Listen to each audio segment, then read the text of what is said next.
Jolo Revilla nagsuri sa mga Cebuano sablay ang post tungkol kay Lapu-Lapu.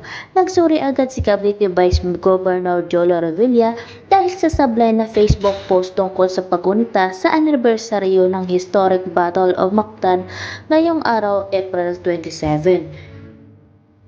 Nagkamali kasi ang actor-politician sa pangalang nabanggit sa kanyang FB status. Sa halip na Lapu-Lapu ay si Ferdinand Magellan ang nakasulat dito.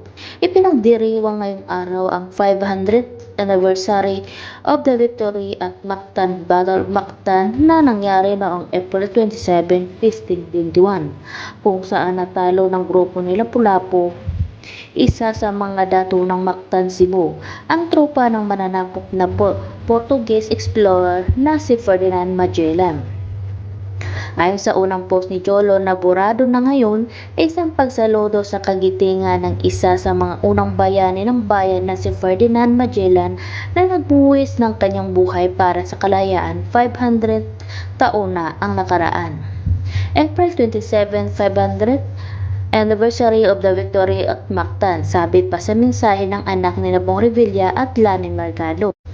Kalakip nito ang monumento ni Lapu-Lapu dahil mabilis na kumalat ang FB post ni Jolo, marami ang nakapansin sa nasabing pagkakamali.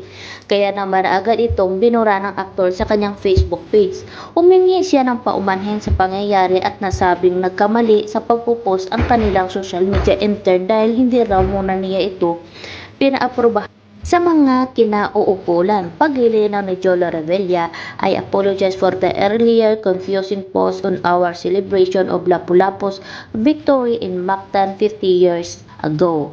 An intern in our social media team posted the caption to our mini without fears clearing it. Again, my sincerest apologies to our Cebuanos kababayan and to all Filipinos. Ani pa ni Jolo Revilla.